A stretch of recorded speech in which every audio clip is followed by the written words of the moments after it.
এপ্রিলের ঝকঝকে হিম ধরা দিন, ঘড়ির কাঁটা ১৩টার ঘরে হাতুড়ি পেটা করছে।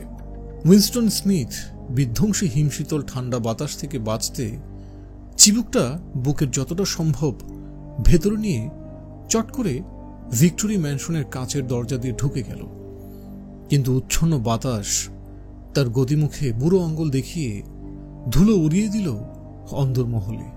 হলওয়ে জুড়ে সেদ্ধ বাঁধাকপি আর পুরনো স্যাঁতস্যাঁতে মাদুরের গন্ধ বিরাজমান। একদম শেষ মাথায় অন্দরমহলের সাথে বেমানান দৈত্যাকার একটি রংচটা পোস্টার দেখা যাচ্ছে, যার দৈর্ঘ্য কম করে হলেও ১ মিটার চওড়া হবে। ছবিতে থাকা লোকটার বয়স ৪৫-এর কোঠায় হবে। ঠোঁটের ওপর ঘন গোঁফ আর চেহারা একটু কাঠখোট্টা হলেও বেশ আকর্ষণীয়। উইনস্টন ধীর পায়ে সিঁড়ির দিকে এগিয়ে যায়। লিফটের আশা করে লাভ নেই। কপাল খুব ভালো থাকলে ওই জিনিস কদাচিৎ কাজ করে। আর আজ তো দিনের বেলাতেই বিদ্যুৎ নেই। ঘৃণা সপ্তাহের প্রস্তুতি হিসেবে অর্থনীতির চাকা একটু দ্রুত ঘোরানোর জন্য বিদ্যুৎ সাশ্রয় করার লক্ষ্যে এই ব্যবস্থা। উইনস্টনের ফ্ল্যাটটি ৭ তলায়। ডান পায়ের গোড়ালির উপর ঘা নিয়ে ৩৯-এ পা রাখা উইনস্টন ধীরে ধীরে সিঁড়ি বেয়ে উঠে চলেছে নিজের ফ্ল্যাটের উদ্দেশ্যে। তাকে মুহুর্মুহু থেমে বিশ্রাম নিতে হয়। প্রতি তলায় লিফটের উল্টো দিকে সেই ঢাউস পোস্টার থেকে মুখটি চোখ পাকিয়ে যেন তাকিয়ে আছে। সেই পোস্টারগুলো দেখলেই মনে হয় সিঁড়ি ভেঙে ওঠার সময় আপনি কি করছেন তার উপর কড়া নজরদারি করছে মুখাবয়বটি। তার উপর নিচে ক্যাপশনে লেখা, বিগ ব্রাদার তোমাকে দেখছে। ফ্ল্যাটের ভেতর থেকে ভরাট তবে স্পষ্ট গলায় কেউ একজন কিছু জিনিসের তালিকা পড়ে যাচ্ছে। জিনিসগুলো মূলত লোহা উৎপাদনে ব্যবহার করা হয়। আওয়াজটি আসছে ডান দিকের দেয়ালে লাগানো আয়নার মতো দেখতে আয়তকার ধাতব ফলক থেকে। উইনস্টন সুইচ ঘুরিয়ে আওয়াজ একদম কমিয়ে দিল, তবে শব্দগুলো ঠিকই বোঝা যাচ্ছে। যন্ত্রটিকে সাধারণত টেলিস্ক্রিন বলা হয়ে থাকে। চাইলে এর আওয়াজ কমানো যায়, তবে পুরোপুরি বন্ধ করা যায় না। সে জানালার ধারে গিয়ে দাঁড়াল। ক্ষুদ্রকায় জীর্ণ দেহ, নীল রঙা আলখাল্লা যেন আরো এইটুকু লাগছে। আলখাল্লাটি মূলত পার্টির ইউনিফর্ম। তার চুলগুলো উজ্জ্বল সাদা, চেহারা অরুণ রঙের, ত্বক কম দামি সাবান আর ভোঁতা রেজার ব্লেডের বদৌলতে খসখসে হয়ে আছে। সাথে সদ্য সমাপ্ত শীতের প্রকোপ তো আছেই। জানালার বন্ধ সারসির ওপারে শহরটা শীতে জর্জরিত মনে হয়। রাস্তায় তাকালে দেখা যায় থেকে থেকে ঝোড়ো হাওয়ায় উড়ে যাচ্ছে ধুলোবালি এবং টুকরো সব কাগজের দল। যদিও নীল আকাশে সূর্য ঝলঝল করছে, তাও দেয়ালে সাঁটা পোস্টারগুলো ছাড়া বাকি কিছুই যেন রঙিন বলে মনে হয় না। কালো গোফের মানুষটা প্রতিটি কোনায় কোনায় যেন প্রভুত্বের সূচক হিসেবে বিরাজমান। তেমনি এক পোস্টার তার ঠিক মুখোমুখি লাগানো, বিগ ব্রাদার তোমাকে দেখছে ক্যাপশনে লেখা। কালো কাজগুলো যেন সরাসরি দেখছে উইনস্টনের ভেতরকার আত্মাকে। একদম নিচের রাস্তায় সাঁটা একটা পোস্টারের কোনো ছেঁড়া বাতাসে ফরফর করে উঠছে। তখনই মুহুর্মুহু দেখা যাচ্ছে ইংসক শব্দটি। ওই দূরে সহসা এক হেলিকপ্টার উঠতে উঠতে দালান কোঠার কাছে নেমে এলো। ওখানে সেকেন্ড খানেক হাওয়ায় ভেসে রইল বলতার মতো। তারপর আবারও জোরে একটি বাঁক নিয়ে চলে গেল অন্যদিকে। ওটা ছিল পুলিশের টহলদারি হেলিকপ্টার। তারা মানুষের বাড়ির জানালায় জানালায় গিয়ে নজরদারি করে, যদিও এসব টহলের ধানায় পানায় অর্থহীন। একমাত্র থট পুলিশকে নিয়েই যত চিন্তা করতে হয় সবার। উইনস্টনের পেছনে এখনো টেলিস্ক্রিনের আওয়াজটা লোহার উৎপাদন এবং নবম ৩ বছর মেয়াদী পরিকল্পনার সফল বাস্তবায়ন নিয়ে বকবক করে চলেছে। টেলিস্ক্রিনটি একই সাথে শব্দ গ্রহণ এবং প্রেরণের ক্ষমতা রাখে। এই যেমন উইনস্টনের মুখ দিয়ে যদি এখন কোনো ফিসফাসও বেরিয়ে আসে, তাও যন্ত্রটি শুনতে সক্ষম। শুধু তাই না, এর নির্ধারিত দৃষ্টিসীমার মধ্যে পড়লে মানুষের কথা শোনার পাশাপাশি যন্ত্রটি সার্বক্ষণিক নজরদারিও করে। অবশ্য সরকার যে কখন কার দিকে চোখ রাখছে তা বোঝার কোনো উপায় নেই। থট পুলিশ যে কোনো সিস্টেমে কতবার করে ঢুকে একটা মানুষকে খতিয়ে দেখে তা অনুমানের উপর ছেড়ে দেওয়াই ভালো। কেউ কেউ তো ভাবে তারা সর্বক্ষণ তাদের উপর নজর রাখে, তবে এটা সত্যি যে তারা চাইলে যে কোনো সময় যে কোনো ব্যক্তিগত ডেরায় প্রবেশ করার ক্ষমতা রাখে। মুখ দিয়ে বের হওয়ার প্রতিটি শব্দ শোনা যাচ্ছে, অন্ধকার বাদ দিয়ে প্রতিটি কার্যক্রম দেখা যাচ্ছে। এই একটি ধারণা কালক্রমে এখনকার নিত্য নৈমিত্তিক জীবনযাপনের অতি স্বাভাবিক একটা অংশ হয়ে উঠেছে। উইনস্টন টেলিস্ক্রিনটিকে পিঠ দেখিয়ে দাঁড়িয়ে থাকে। এভাবেই ভালো, নিরাপদ বলে মনে হয় তার, যদিও সে জানে চাইলে পিঠ দেখিয়েও অনেক কিছু পড়া যায়। এখান থেকে সত্য মন্ত্রণালয়ে প্রায় 1 কিলোমিটার দূরে অবস্থিত। ওখানেই কাজ করে উইনস্টন। নোংরা দৃশ্যপটে মন্ত্রণালয়ের বিশালাকার দালানটি যেন দাম্ভিকতার সাথে আকাশ ছুঁতে যায়। উইনস্টন ম্লান মুখ নিয়ে তাকিয়ে থাকে শহরের দিকে। এটাই হলো লন্ডন, ওশেনিয়ার 3য় বৃহত্তম জনবহুল প্রদেশ, এয়ার স্ট্রিপ 1-এর রাজধানী। সে ছোটবেলার স্মৃতিহাত্রে লন্ডনের এই রূপটাকে খুঁজে চলে। আগেও কি সব এমনই ছিল? 19 দশকের জীর্ণ সব বাড়ি, যার দেহগুলো কাঠের পাটাতনে কোনো রকমে টিকে আছে, জানালায় লাগানো কার্ডবোর্ড আর ছাদগুলো পুরনো সব টিনে ঢাকা, যেখানে বাগানের দেয়ালগুলো প্রায় ঝুলে পড়েছে সব দিকে, বোমার আঘাতে জর্জর জায়গাগুলো পলেস্তার ধুলো যত্রতত্র উড়ে চলেছে, ইট পাথরের ধ্বংসাবশেষের ফাঁক দিয়ে উঁকি ঝুঁকি দিচ্ছে কুঞ্জলতা। আর বোমার আঘাতে বিধ্বস্ত একটু বুড়ো এলাকাগুলো বেড়ে উঠেছে মুরগির ঘরের মতো সব মানব বসতি। কিন্তু শত চেষ্টা করে কোনো লাভ হলো না। ঝাপসা স্মৃতিতে কিছু উজ্জ্বল আলো ঝলকে উঠে যায় এদিক সেদিক, যার সবটাই অর্থহীন। এই পুরো জরাজীর্ণ দৃশ্যপটে সত্য মন্ত্রণালয় হল একদম আলাদা একটা কাঠামো। ওশেনিয়ার দাপ্তরিক ভাষা নিউ স্পিকের মাধ্যমে এই মন্ত্রণালয়কে ডাকা হয় মিনিট্রু। পিরামিডের মতো দেখতে সাদা কংক্রিটে চকচকে এই কাঠামো এক এক তলা করে আকাশের দিকে উঠে গেছে 300 মিটার অবধি। উইনস্টন যেখানে দাঁড়িয়ে আছে সেখান থেকে এর সাদা গায়ে কেতা দুরস্ত শৈলীতে লেখা পার্টির 3 স্লোগান পড়তে পারছে। 1, যুদ্ধই শান্তি। 2, স্বাধীনতাই দাসত্ব। 3, অজ্ঞতাই শক্তি। বলা হয়ে থাকে কেবল সত্য মন্ত্রণালয়ে নিচ থেকে উপর পর্যন্ত একেবারে কম করে হলেও প্রায় 3000-এর মতো রুম আছে। লন্ডনে এমন দেখতে আরো 3টি দালান রয়েছে। চারদিকে এগুলো এমন দৈত্যাকারে বিরাজমান যে ভিক্টোরি ম্যানশনের ছাদে দাঁড়ালে সবগুলোকে একসাথে দেখতে পাওয়া যায়। এই 4টি দালানে মূলত 4 মন্ত্রণালয় স্থাপিত, যাদের কাঁধে পা দিয়ে চলে একটা সরকার। সত্য মন্ত্রণালয়ে খবর, বিনোদন, শিক্ষা এবং চিত্রকলার বিষয়গুলো দেখে। শান্তি মন্ত্রণালয়ে কাজ করে যুদ্ধ নিয়ে। ভালোবাসা মন্ত্রণালয়ে আইন শৃঙ্খলা নিয়ন্ত্রণ করে। আর প্রাচুর্য মন্ত্রণালয় খেয়াল রাখে অর্থনৈতিক দিকে। নিউ স্পিকের ভাষায় এদের বলা হয় Minitrue, Minipax, Miniluv এবং মিনি প্ল্যান্টি। এই 4টির মধ্যে ভালোবাসা মন্ত্রণালয় হল সবচেয়ে ভয়ঙ্কর। মন্ত্রণালয়ের গোটা দালান জুড়ে যদি একটা জানালা থাকতো।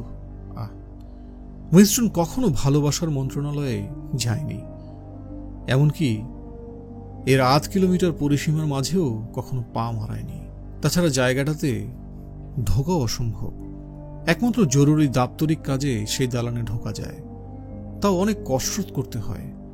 কাঁটাতারের বেড়াজাল, ইস্পাতের দরজা, লুকোনো সব মেশিন গানের নীড়, এমনকি সীমানা প্রাচীরের বাইরের রাস্তাতেও ঘোরাফেরা করে কালো উর্দি পরা গরিলা চেহারার সব প্রহরী, যাদের হাতে থাকে ইয়া মোটা মোটা এক একটা লাঠি।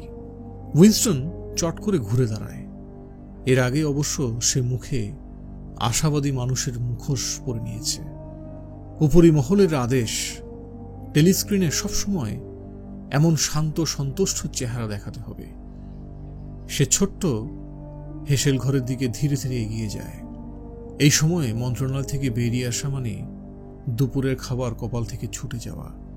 আর সে জানে রান্নাঘরে এখন একদলা কালো রঙের রুটি ছাড়া আর কিছুই নেই। এই খাবার আবার আগামীকাল সকালের জন্য বাঁচিয়ে রাখতে হবে। সে তাক থেকে ভিক্টোরি জিন লেখা একটি বর্ণহীন পানীয়র বোতল বের করল। এর চ্যাটচ্যাটে অস্বস্তিকর ঘ্রাণটা নাকে লাগালেই চীনাদের ভাত পচিয়ে মদ বানানোর কথা মনে পড়ে যায় তার। উইনস্টন একটি চায়ের কাপে পানীয় ঢালল, তারপর ছোট্ট একটা হাঁপ ছেড়ে প্রস্তুতি নিয়ে পুরোটা ঢকঢক করে ওষুধের মতো গিলে ফেলল। তৎক্ষণাৎ তার গোটা গাল লালাভ আবহায় ভরে যায়, চোখ দিয়ে বেরিয়ে আসে পানি। এই জিনিস একদম নাইট্রিক অ্যাসিডের মতো বিদঘুটে। তার উপর জবরদস্তি গলা দিয়ে নামাতে গেলে মনে হয় কেউ যেন মাথার পেছনে রাবারের লাঠি দিয়ে সজোরে আঘাত করছে। পর মুহূর্তে অবশ্য পেটের ভেতর গিয়ে সমস্ত জ্বালাপোড়া কর্পূরের মতো উবে যায় এবং সবকিছু ঝকঝকা ফকফকা লাগতে শুরু হয়। সে এরপর ভিক্টোরি সিগারেট লেখা চিড়ে চ্যাপটা এক প্যাকেট থেকে একটা শলাকা বের করল, কিন্তু সাবধানতায় তা উল্টো করে ধরায়। সমস্ত তামাক মেঝেতে পড়ে যায়। তারপর সে সাবধানে আরেকটা বের করে এবং বসার ঘরে ফিরে গিয়ে টেলিস্ক্রিনের বাম পাশে রাখা টেবিলে গিয়ে বসে। টেবিলের ড্রয়ার থেকে উইনস্টন কলমদানি, দোয়াত এবং একটা মোটা কোয়ার্টো আকারের নোটবুক বের করে।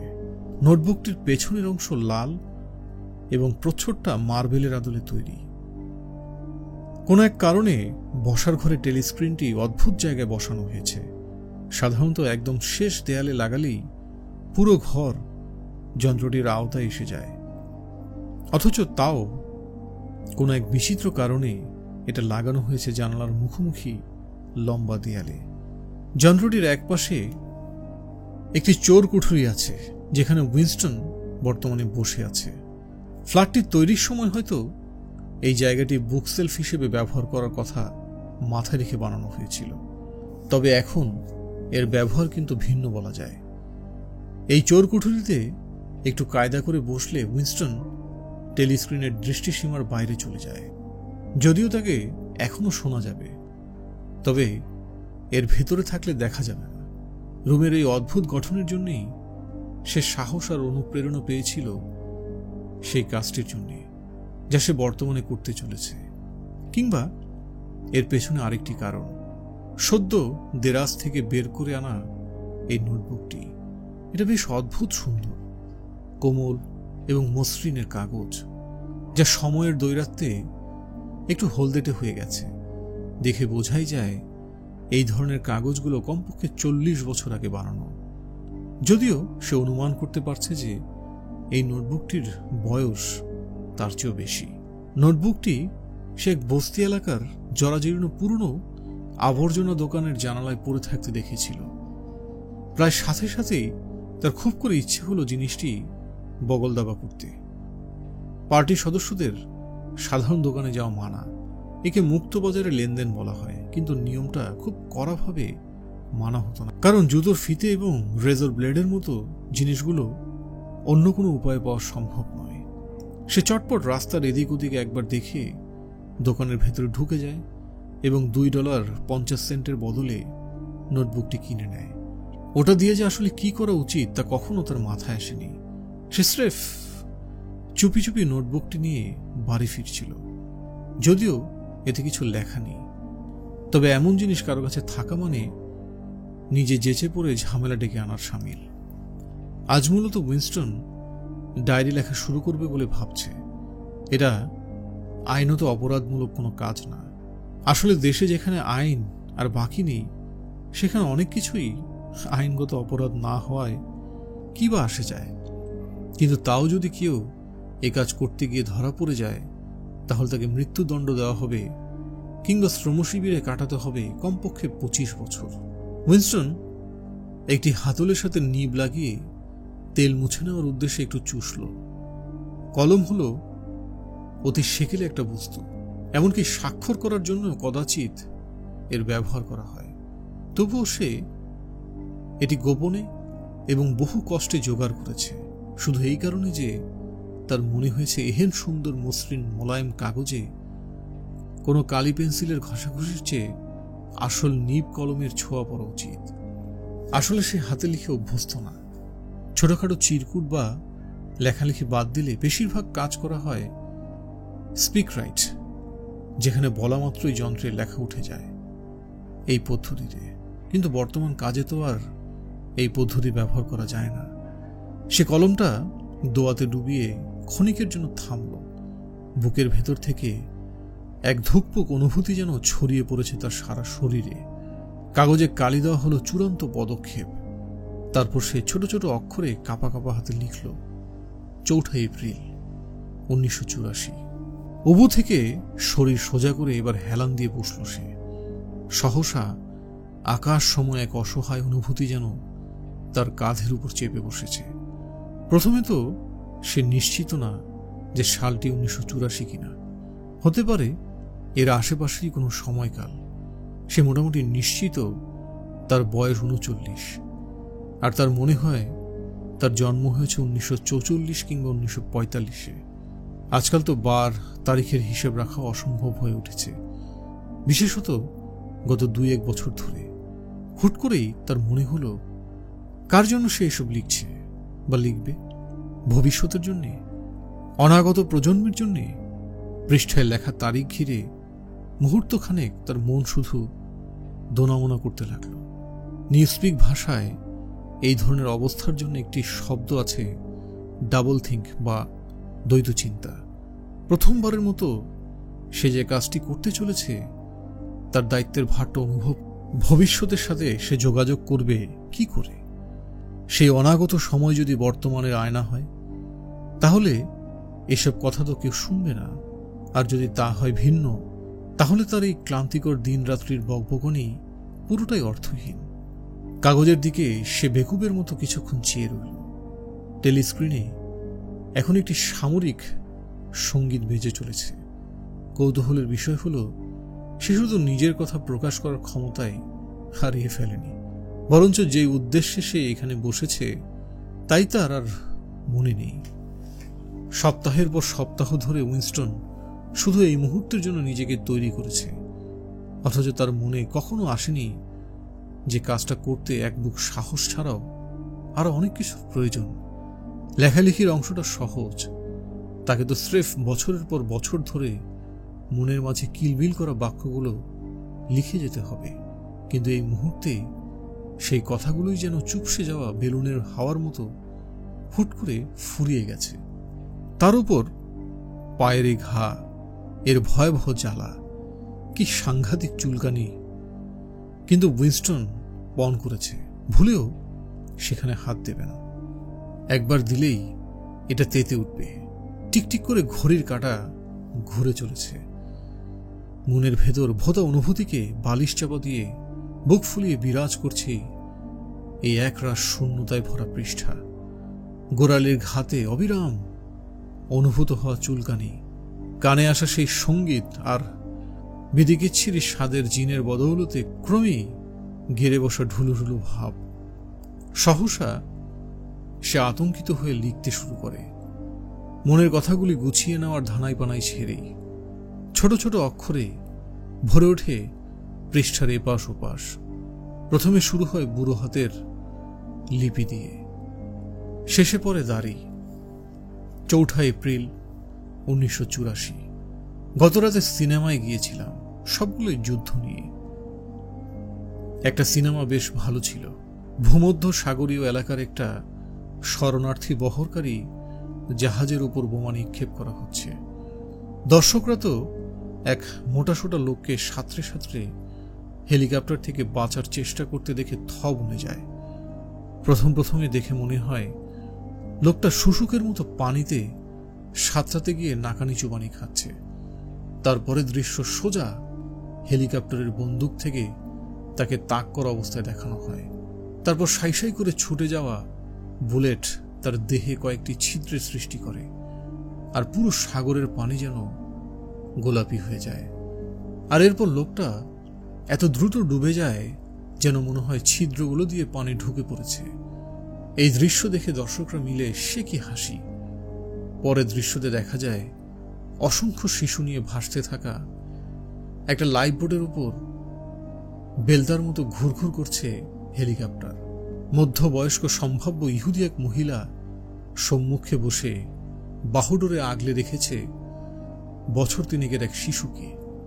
ছেলেটা ভয় তরাসে নিজের মেটে আলুর মতো মাথাটা গুজে রেখেছে মহিলার বুকের ভেতর, যেন লুকিয়ে যেতে চাইছে যতটা গভীরে লুকানো যায়। মহিলাও তাকে সমানে জড়িয়ে ধরে আশ্বাস দিয়ে চলেছে, যদিও ভয়ে তার নিজেরই গলা শুকিয়ে কাঠ হয়ে গেছে। সে বাচ্চাটাকে এমনভাবে জড়িয়ে ধরে রেখেছে যেন তার হাতগুলো আগত বুলেট থেকে তাকে বাঁচিয়ে রাখবে। অতঃপর হেলিকপ্টার থেকে ছোড়া হলো 20 কেজি ওজনের একটা বোমা। বুম! চারদিকে ছড়িয়ে পড়ে দীর্ঘ আলোর ঝলকানি। পুরো নৌকাটি টুকরো টুকরো হয়ে উড়ে যায় ভাঙা দিয়াশোলাইয়ের কাঠির মতো। এক হেলিকপ্টারের ক্যামেরা থেকে দেখা যায় একটা বাচ্চার হাত উপরের দিকে উঠে যাচ্ছে। উঠছেই তো উঠছেই। পার্টির সিট থেকে সবাই এই দৃশ্য দেখে তালি দিয়ে ওঠে, আর গণমানুষের সিট থেকে চিৎকার করে ওঠে এক মহিলা, এসব বাচ্চাদের সামনে দেখানো একদম ঠিক হয়নি বলে সে হল্লা করতে থাকে। খানিক পর পুলিশ এসে তাকে ধরে নিয়ে যায়। আমার মনে হয় না তার সাথে কিছু করা হবে। কেউই সাধারণ জনগণের কথা পাত্তা দেয় না, তারা হর হামেশাই এমন আচরণ করে। উইনস্টন লেখা থামিয়ে দেয়। হঠাৎ করে এত বেশি লিখতে গেলে হাত ধরে আসতেই পারে। মূল সমস্যাটা হলো কেন সে এই আবল তাবল কথাগুলো লিখছে নিজেই বুঝতে পারছে না। কিন্তু কৌতূহলের বিষয় হলো এখান থেকেই তার মনের অন্দরমহল সম্পূর্ণ ভিন্ন একটা স্মৃতি করা নেড়েছে, যা সে প্রায় এখানে লিখিয়ে ফেলেছিল।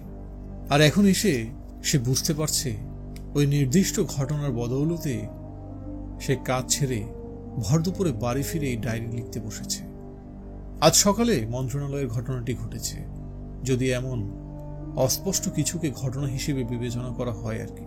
তখন সবেমাত্র 11টা। উইনস্টন যেখানে কাজ করে মানে দলিল বিভাগে সবাই কিউবিকল থেকে চেয়ার টেনে রুমের মাঝামাঝি বড় টেলিস্ক্রিনের সামনে জমা পড়ছিল। সব প্রস্তুতি 2 মিনিট ঘৃণা কর্মসূচির জন্য।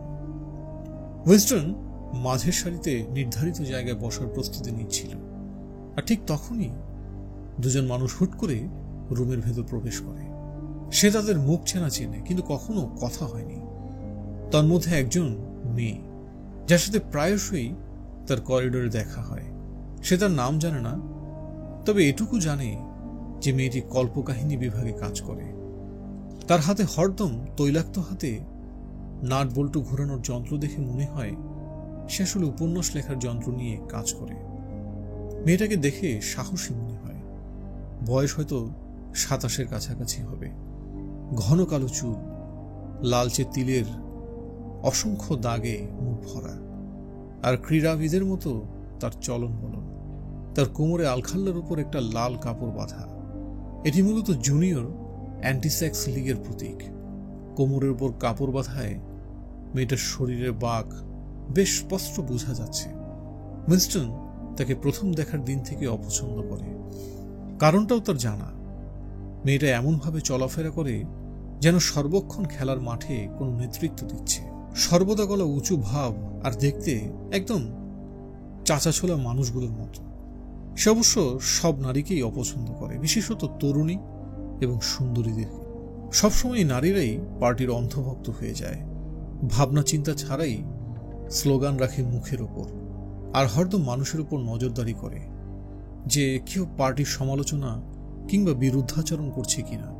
বিশেষত তরুণীদের মাঝে এই স্বভাবগুলো একটু বেশি লক্ষণীয়, কিন্তু এই মেয়েটিকে দেখে তাদের চেয়ে বেশি ভয়ঙ্কর লাগে।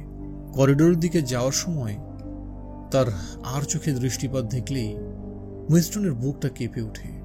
মনে হয় যেন তার চাহনি দিয়েই ভেতরের সবটা দেখে ফেলেছে। এমনকি তার মনে হয় যে এই মেয়েটা থট পুলিশেরই কোনো একটা গুপ্তচর হবে, যদিও সত্যি বলতে এমন কিছু হওয়ার সম্ভাবনা নিতান্তই কম।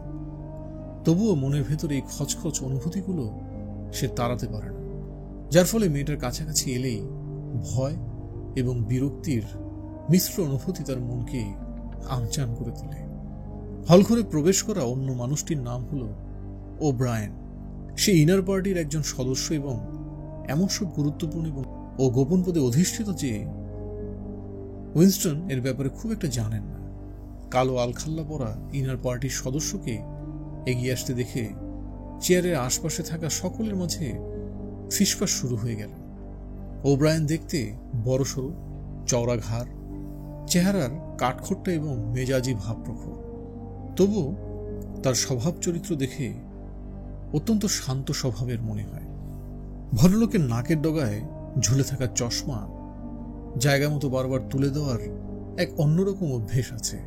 কাজটা সে এত সভ্যভাবে করে যে সামনের মানুষগুলোর মনে জমা সমস্ত আক্রান্ত এবং অস্থিরতা নিমিষেই উবে যায়। এই মুদ্রাদোষ দেখে হুট করেই 18 শতকের অভিজাত পুরুষদের তামাকের বাক্স দিয়ে মানুষের প্রতি আন্তরিকতা দেখানোর কথা মনে পড়ে যায়। উইনস্টন ও ব্রায়ানকে সব মিলিয়ে ডজন খানেকবার দেখেছে হয়তো, তবুও তাকে দেখলেই সে আকৃষ্ট হয়। লড়াকু দেহ থাকার পরেও ও ব্রায়ান যে সভ্য স্বভাবের অধিকারী, এটাই কিন্তু তার এমন অনুভূতির পেছনের একমাত্র কারণ না, বরঞ্চ তার কেন যেন মনে হয় ও ব্রায়ানের রাজনৈতিক চিন্তাধারাও বাকিদের মতো গোঁড়ামিতে আবদ্ধ না। অথবা হতে পারে এটা কেবল তার ক্ষুদ্র একটা প্রত্যাশা। লোকটার চেহারায় কিছু তো আছে যার কারণে তার এমন মনে হয়। আবার এটাও হতে পারে যে সে কিছু আসলে ভিন্ন রাজনৈতিক চিন্তাধারা নয়, কেবল বুদ্ধিমত্তার ঝলক মাত্র। কিন্তু কারো মনে হবে টেলিস্ক্রিনের আওতার বাইরে যেতে পারলে মানুষটাকে মনের না বলা কথাগুলো বলা সম্ভব। উইনস্টন অবশ্য তার এই অনুমান সত্যি কিনা তা খতিয়ে দেখার বিন্দুমাত্র চেষ্টা করেননি। প্রকৃতপক্ষে সেই উপায়ও তো নেই। ও ব্রায়ান হাত ঘড়িতে তাকিয়ে দেখলেন 11টা বাজছে। তাই সে 2 মিনিটের ঘৃণা কর্মসূচি শেষ হওয়ার আগ পর্যন্ত দলিল সংরক্ষণ বিভাগে থাকার সিদ্ধান্ত নিল।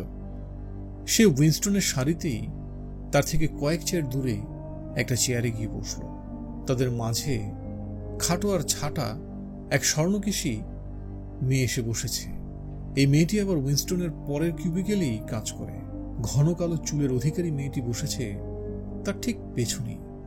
পর মুহূর্তেই দেয়ালে লাগানো বড় টেলিস্ক্রিন থেকে একটা বিকট যন্ত্রণাদায়ক শব্দ বেরিয়ে আসে, যার ঘর্ষণের মতো বিদঘুটে আওয়াজ শুনে মনে হয় কোনো বিশাল যন্ত্র যেন কোনো রকম তেল দেওয়া ছাড়াই চালু করে দেওয়া হয়েছে।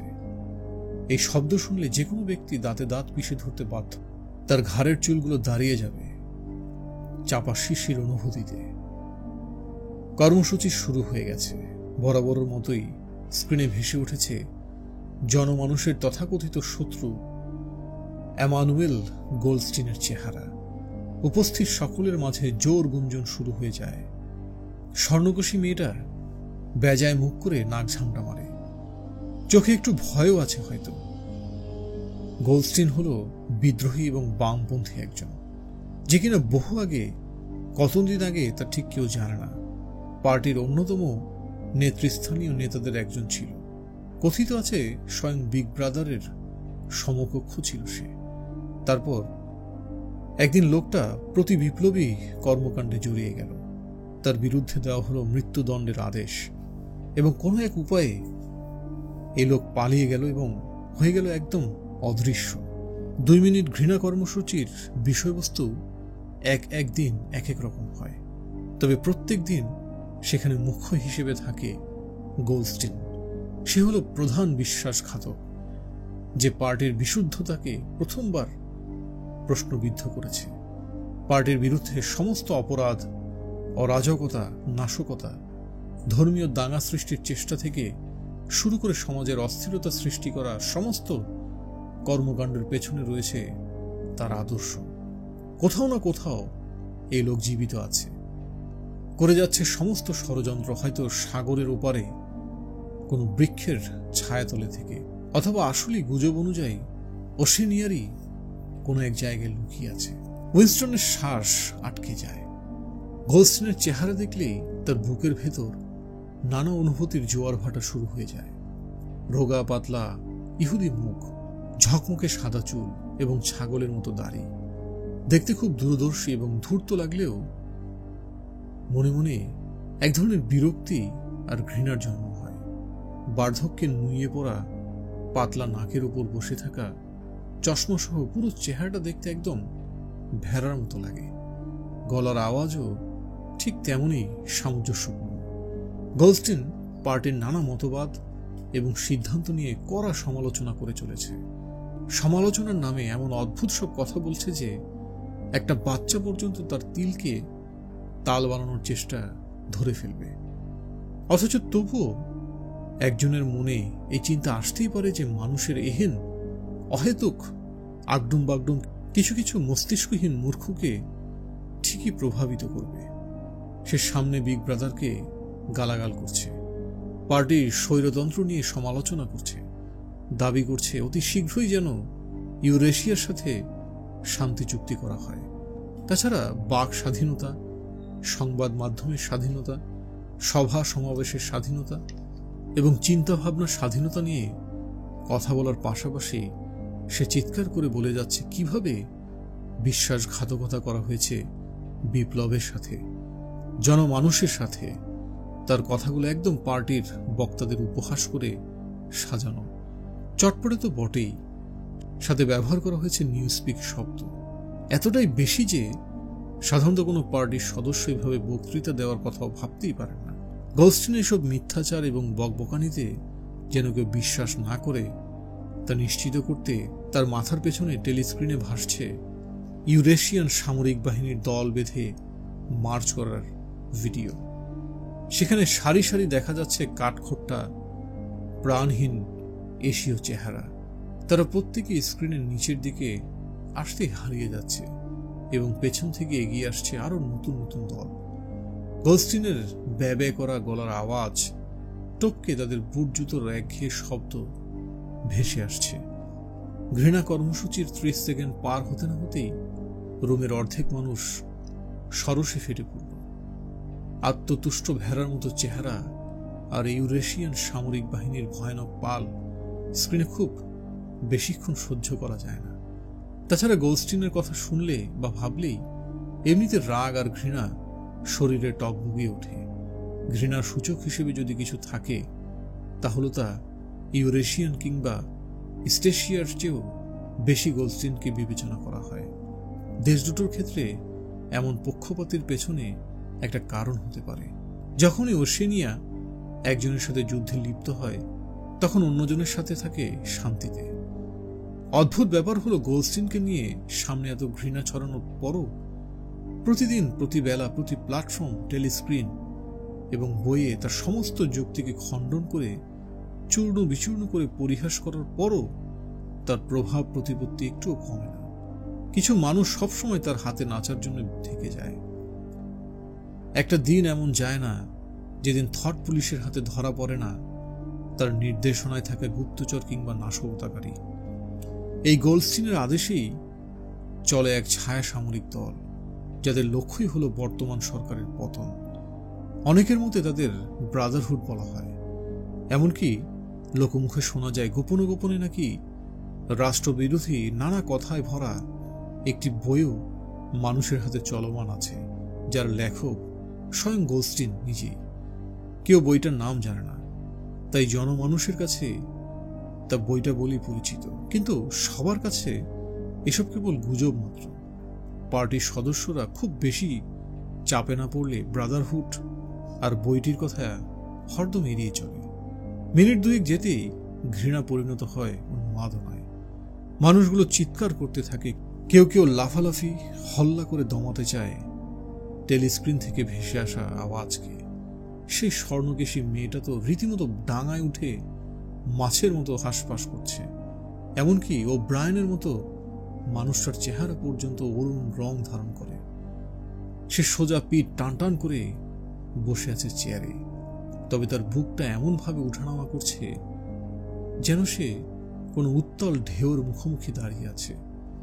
পেছনে কালোকেশী মেয়েটি তো চিৎকার করে বলছে, শুয়োরের বাচ্চা, শুয়োরের বাচ্চা কোথাকার। সহসা সে ভারী নিউজস্পিক অভিধানটি তুলে নিল এবং ছুঁড়ে মারল স্ক্রিনের দিকে। ওটা গোল্ডস্টিনের নাকে বাড়ি খেয়ে অন্যদিকে ছিটকে পড়ল। ক্ষণিকের মধ্যে উইনস্টন আবিষ্কার করল সেও বাকিদের সাথে তাল মিলিয়ে চিৎকার চেঁচামেচি করছে, রোষা বেশে হাত পা নাড়াচ্ছে চেয়ারে বসে। 2 মিনিট ঘৃণা কর্মসূচির সবচেয়ে ভয়ঙ্কর ব্যাপার এটা না যে সবাইকে এর অংশ হতেই হবে, বরঞ্চ এর অংশ না হয়ে থাকাটা প্রায় অসম্ভব। 30 সেকেন্ডের মধ্যে দেখা যায় যেসব মানুষগুলো ভান ধরেছিল তারা পর্যন্ত ভয় এবং প্রতিহিংসা পরায়ণ অনুভূতিতে দগ্ধ হচ্ছে। খুন করতে চাইছে, অত্যাচার করে হাতুড়ি দিয়ে থেতলে দিতে চাইছে সমস্ত মুখ। এটা এমন এক অনুভূতি যা সবার মাঝে একসাথে ছড়িয়ে পড়ে। অনিচ্ছা সত্ত্বেও সবাই বেজায় মুখ করে চিৎকার চেঁচামেচি করতে শুরু করে। অথচ তাও এই ধরনের রোষানলে দগ্ধ হওয়া অনুভূতি এসে যেতে পারে যে কোনো বিষয়ের প্রতি, যে কারো প্রতি। যেমন উইনস্টনের ঘৃণা কখনো কখনো গোল্ডস্টিনের প্রতি একেবারেই থাকে না, উল্টো সে আরও big brother party, thought police এদেরকে মনে মনে গালাগাল করে। তখন তার কাছে সকলের বিরুদ্ধে থাকা বিদ্রোহীকে বিপ্লবী মনে হয়।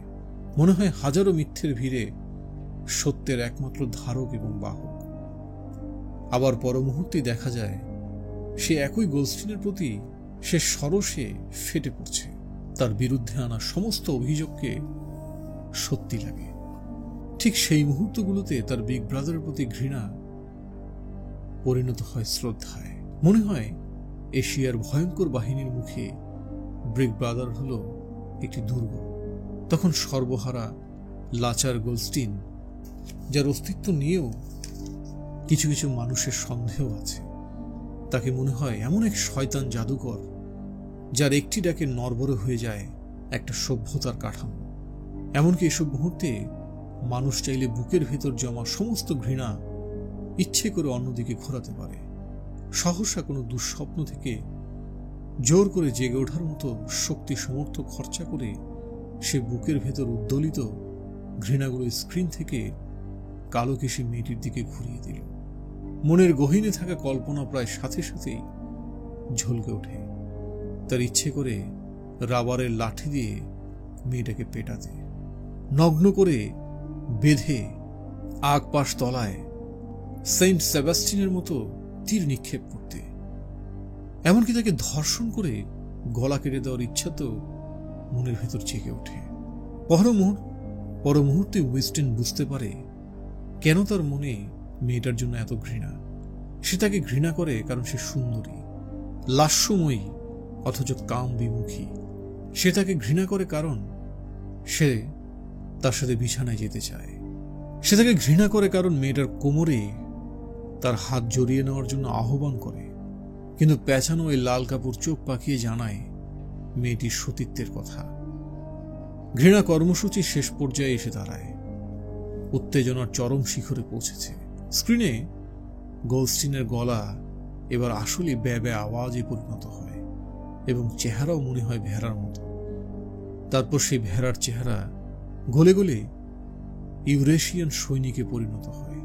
গাট্টা গোট্টা দেহটা ইয়া বড় সাবমেরিনের বন্দুক হাতে এগিয়ে আসতে থাকে তাদের দিকে। তারপর স্ক্রিনের দিকে ছুড়ে দেয় দুর্দার গুলি। সামনে বসে থাকা মানুষগুলো তো রীতিমতো চমকে পেছনে চলে যায়।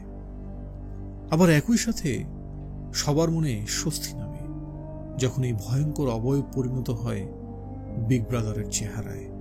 কালো চুল, কালো গোফ আর অদ্ভুত শান্ত তবে ক্ষমতাধর চেহারাটি পুরো স্ক্রিনে ছড়িয়ে পড়ে।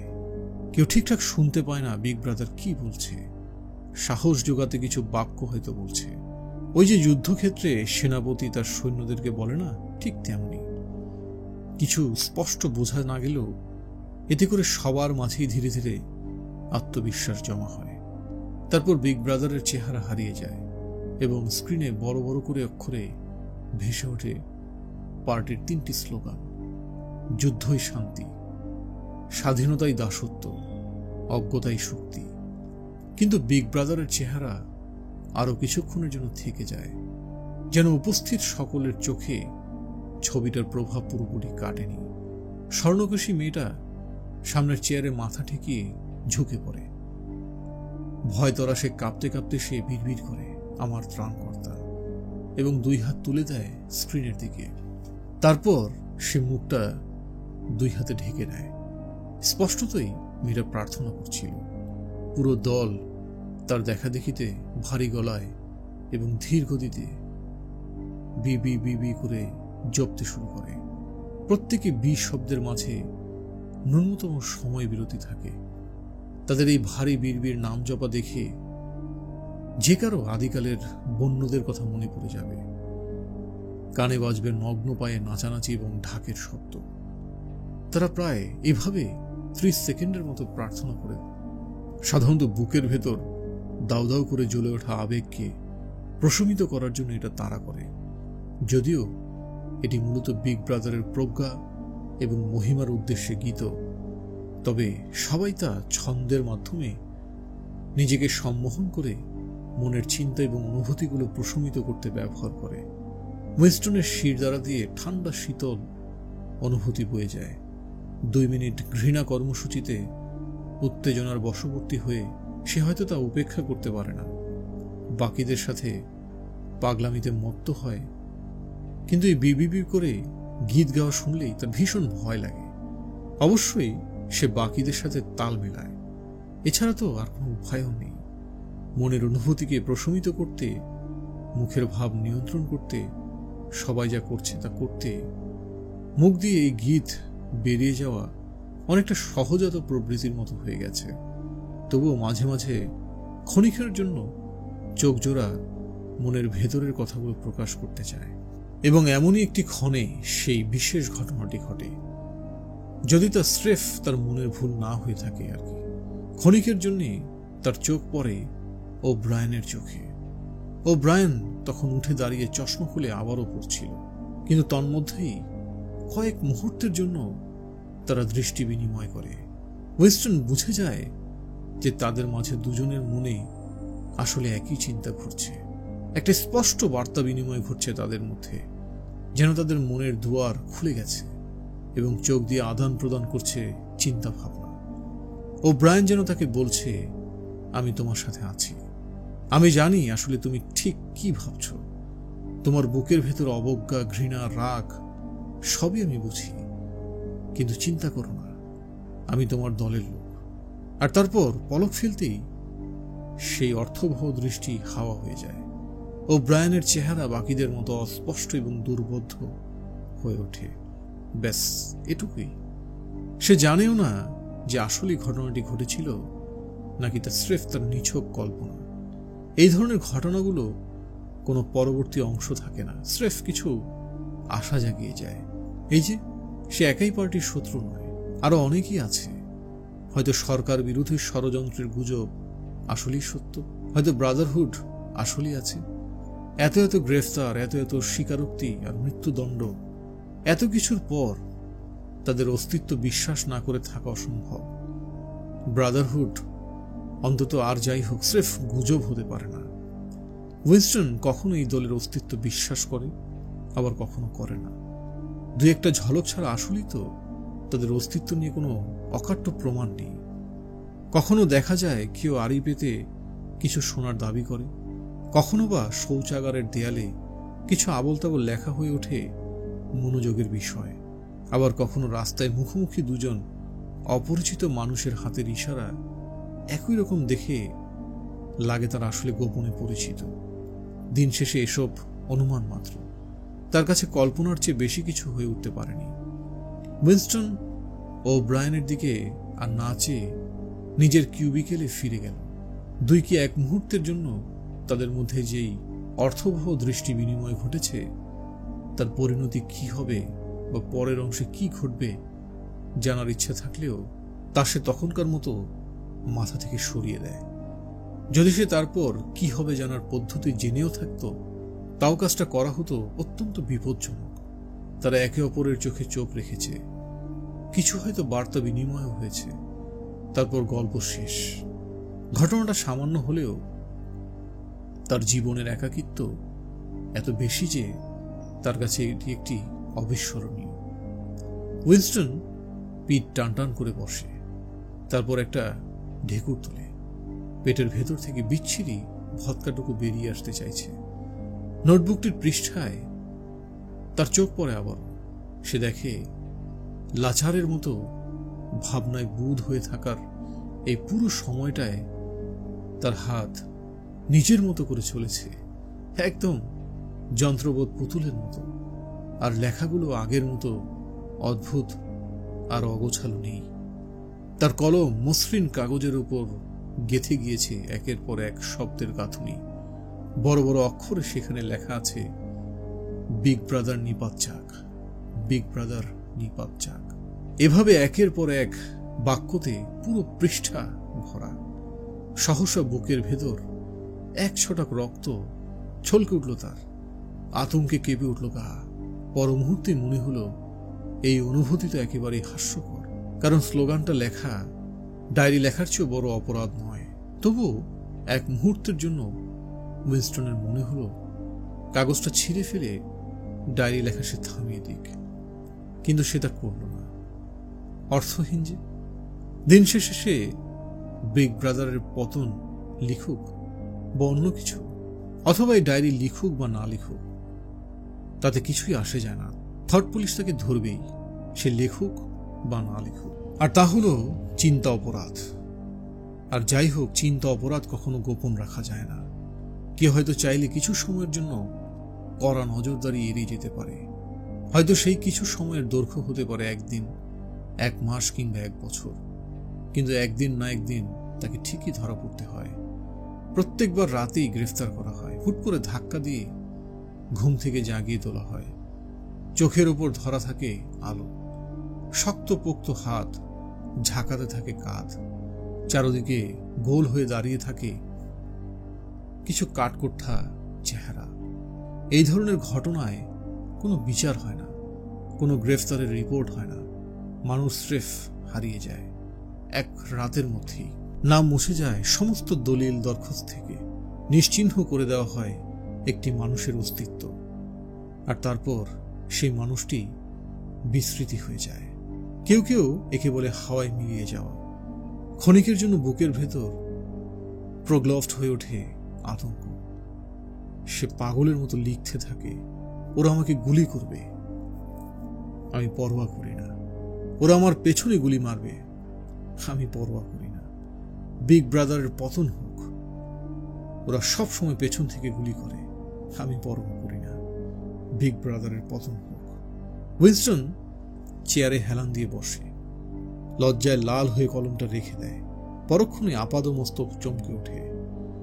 দরজায় কেউ কড়া নাড়ছে। ইতিমধ্যেই উইনস্টন সেখানে ইঁদুরের মতো ঘাপটি মেরে বসে থাকে, অপেক্ষা করে এই আশঙ্কায় যে দরজার ওপাশে থাকা ব্যক্তিটি একবার চেষ্টা করে চলে যাবে। কিন্তু দরজায় আবারও কড়া নাড়ার শব্দ হয়। তার বুকটা ধকধক করছে। যদিও বহুদিনের অভ্যেসের দরুন চেহারা হয়তো বরাবরের মতোই ভাবলেশীন। সে উঠে দাঁড়ায়, ধীরে ধীরে এগিয়ে যায় দরজার দিকে। দরজার হাতলে হাত রাখতেই উইনস্টন খেয়াল করল সে টেবিলের উপর ডায়েরিটা খোলা রেখে চলে এসেছে। বিগ ব্রাদারের পতন। এত দূর থেকেও স্পষ্ট বোঝা যাচ্ছে পুরো পৃষ্ঠা ভরিয়ে ফেলা বাক্যটি। এমন গাধার মতো ভুল কে করে?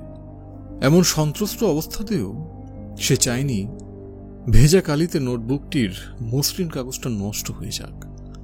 উইনস্টন লম্বা একটা হাঁপ ছেড়ে দরজা খুলল। অবিলম্বেই তার সারা শরীরে ছড়িয়ে পড়ল স্বস্তি। দুয়ারের ওপারে এক বিবর্ণ মহিলা দাঁড়িয়ে আছেন।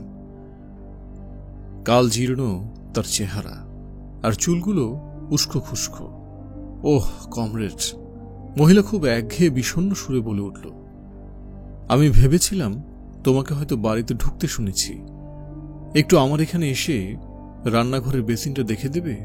বন্ধ হয়ে গেছে তো। মিসেস পার্সন্স হল একই তলার বসবাসকারী প্রতিবেশীর স্ত্রী। পার্টি কর্তৃক সাধারণত মিসেস ব্যবহার করতে নিরুৎসাহিত করা হয়, সবাইকে বলতে হয় কমরেড। কিন্তু কিছু মহিলাদের ক্ষেত্রে শব্দটি মুখ দিয়ে এমনিতে বেরিয়ে যায়। বয়স তার 30 হবে, কিন্তু দেখতে লাগে আরো বয়স্ক। কেউ তার চেহারা দেখলে মনে করবে মুখের ভাঁজগুলোয় ধুলো জমেছে। উইনস্টন গলি ধরে তার পিছু পিছু চলে।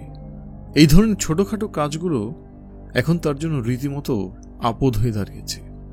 ভিক্টোরি ম্যানশন অনেক পুরনো একটি দালান। 1930-এর দিকে নির্মিত এই বাড়িটির এখন কালের দৈরাত্যে জরাজীর্ণ অবস্থা। দেয়াল আর ছাদ থেকে মুহুর্মুহু পলেস্তারার ছাল উঠে যায়। শীতকালে ফেটে যায় প্লাস্টিকের পাইপ, আর তুষার পড়লে তো কথাই নেই, ছাদ থেকে পানি চুইয়ে চুয়ে পড়ে। তাপ নিয়ন্ত্রণের কেচ্ছা কাহিনী নিয়ে কথা না বললেই ভালো। ও জিনিস কখনো চলে তো কখনো চলে না, যদি বা চলেও তা না চলার সমান। আবার মাঝে মধ্যে তো টাকা বাঁচানোর দায় দিয়ে বন্ধ রাখা হয়। আর মেরামত, ও কথা এখানে কেউ আর ভুলেও মনে করে না। প্রথমত, যে কোনো মেরামতের জন্য দূরবর্তী কমিটিগুলোর অনুমোদন লাগে, কিন্তু সমস্যা হলো সামান্য কাচ মেরামতের জন্য এই পুরো সিস্টেম দিয়ে যেতে যেতে প্রায় 2 বছর লেগে যায়। সেখানে বাকি সবের কথা ভাবা বিলাসিতা।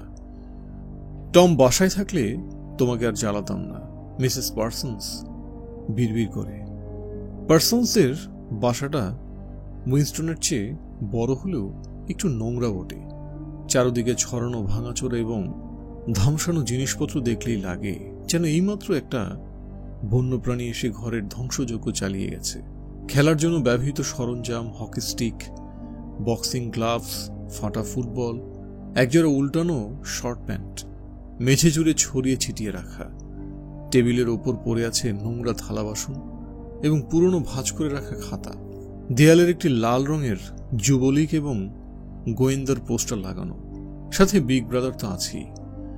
বাতাসের সেদ্ধ বাঁধাকপির ঘ্রাণ বিরাজমান। পুরো বাড়ি জুড়ে এই অবস্থা। তবে সেই ঘ্রাণকে টপকে ঘামের দুর্গন্ধ রাজত্ব করছে রুমের প্রতিটি কোণায়। কেউ প্রথম দুর্গন্ধ পেতেই বুঝে ফেলবে এটা এমন কোনো ঘামের গন্ধ যে এই মুহূর্তে এখানে নেই। কিভাবে সেটা জানে না। অন্য রুমে কেউ একজন চিরুনি আর টয়লেট পেপার দিয়ে টেলিস্ক্রিন থেকে ভেসে আসা সামরিক সঙ্গীতের সুরে তাল মিলিয়ে চলছে। বাচ্চাগুলোও না।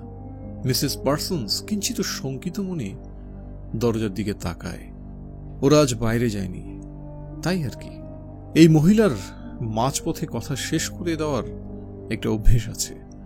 রান্নাঘরের বেসিনটি ইতিমধ্যে ময়লা সবুজ পানিতে টইটুম্বুর করছে। এর দুর্গন্ধ তো বাঁধাকপির চেয়েও জঘন্য।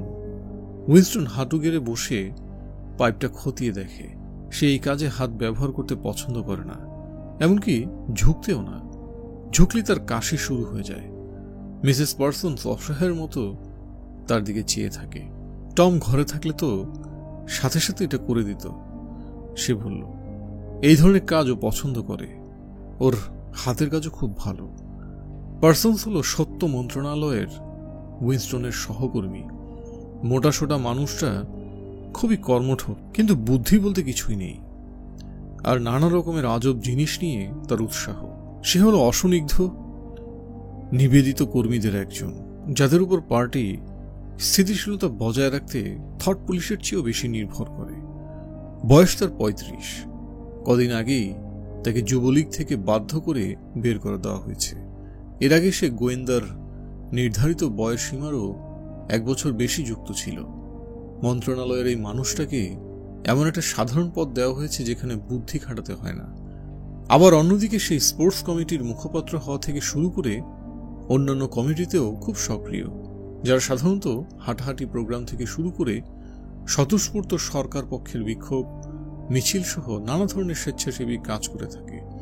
সে হরহামেশা তামাক টানার পাইপে টান দিয়ে অতি গর্বের সাথে বলে সে গত 4 বছরের প্রতিদিন সন্ধ্যায় কমিউনিটি সেন্টারে হাজির ছিল। যেখানে এই মানুষটা যায় সেখানেই তার কর্মঠ জীবনের প্রমাণ হিসেবে পিছু নেয় ঘামের গন্ধ, যার রেশ ওই জায়গাতে থেকে যায় সে চলে যাওয়ার পরও। তোমার কাছে নাট বল্টু ঠিক করার যন্ত্রটা আছে? উইনস্টন পাইপের নাট মুড়াতে মুড়াতে জানতে চাইল। যন্ত্র? মিসেস পার্সন্স জবুথবু হয়ে যায়। আমি ঠিক জানি না, হয়তো বাচ্চারা। বুট জুতো আর চিরুনির শব্দ স্থান পরিবর্তন করে। বাচ্চারা বসার ঘরের দিকে এগিয়ে গেছে বোঝা গেল। মিসেস পার্সন্স যন্ত্রটি নিয়ে এলো। উইনস্টন পানি ছেড়ে দিয়ে নাক ছিটকে পাইপের পদ আটকে রাখা চুলের গাদা বের করে ফেলে দেয়। সে ঠান্ডা পানিতে ঘষে মেজে হাত পরিষ্কার করে এবং বসার ঘরে ফিরে যায়। হাত উপরে তোলো। একটা বর্বর গলার স্বর যেন চিৎকার করে ওঠে। টেবিলের ওপাশ থেকে অটোমেটিক পিস্তল হাতে বেরিয়ে আসে এক সুদর্শন কিন্তু খটমটে চেহারা 9 বছর বয়সী এক ছেলে। সাথে তার চেয়ে 2 বছরের ছোট্ট বোনটিও তার দিকে একটি কাঠের টুকরো তাক করে আছে। দুজনের পরনে নীল রঙের শার্ট প্যান্ট, ধূসর শার্ট আর গলায় লাল রঙের রুমাল বাঁধা, যা কিনা মূলত গোয়েন্দা সদস্যদের পোশাক। উইনস্টন মাথার উপর হাত তুলল। তার মনটা খচখচ করছে। ছেলেটার আগ্রাসী হাবভাব দেখে এটাকে আর খেলা বলে মনে হচ্ছে না। তুমি বিশ্বাসঘাতক, চিৎকার করে বলে উঠল ছেলেটা। তুমি চিন্তা অপরাধী, তুমি ইউরেশিয়ান গুপ্তচর। আমি তোমাকে গুলি করব, তোমার অস্তিত্ব মুছে দেব, লবণের খনিতে পাঠিয়ে দেব। হুট করেই তারা দুজনে তার চারপাশে বিশ্বাসঘাতক এবং চিন্তা অপরাধী চিৎকার করে ঘুরতে থাকে। ছোট্ট বোনটি প্রতিটি পদক্ষেপে তার ভাইকে অনুকরণ করছে। কোনো এক কারণে দৃশ্যটা উইনস্টনের কাছে বেশ অস্বস্তিকর লাগছে।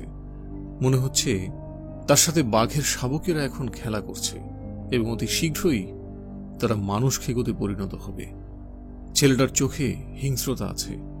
সেগুলো যেন চিৎকার করে বলছে তার মনের সুপ্ত বাসনা, মানে উইনস্টনকে লাথি মারার কথা। ছেলেটা অবগত যে সে কাজটি করার মতো যথেষ্ট বড় হয়েছে। উইনস্টনের মনে হলো ভাগ্য ভালো যে বাচ্চাটার হাতে আসল বন্দুক নেই। মিসেস পার্সন্স চিন্তিত চোখে একবার উইনস্টন এবং আরেকবার বাচ্চাগুলোর দিকে তাকায়। বসার ঘরের তুলনামূলক ভালো আলোয় মহিলার মুখের ভাঁজগুলো দেখে আসলেই মনে হচ্ছে সেগুলো ময়লা জমেছে। সারাক্ষণ চেঁচামেচি, মহিলা বলে ওঠে। ওরা আজ ফাঁসি দেখতে যেতে পারবে না, তাই এমন করছে। আমি তো ব্যস্ত। ওদিকে টমও কাছ থেকে ফেরত আসতে পারছে না। আমরা ফাঁসি দেখতে যেতে পারবো না কেন? ছেলেটা গর্জে ওঠে। ফাঁসি দেখতে চাই, ফাঁসি দেখতে চাই। মেয়েটা লাফাতে লাফাতে বলছে। উইনস্টনের মনে আছে আজ সন্ধ্যায় পার্কে কিছু ইউরেশিয়ান কয়েদিকে যুদ্ধাপরাধের জন্য ফাঁসি দেওয়া হবে।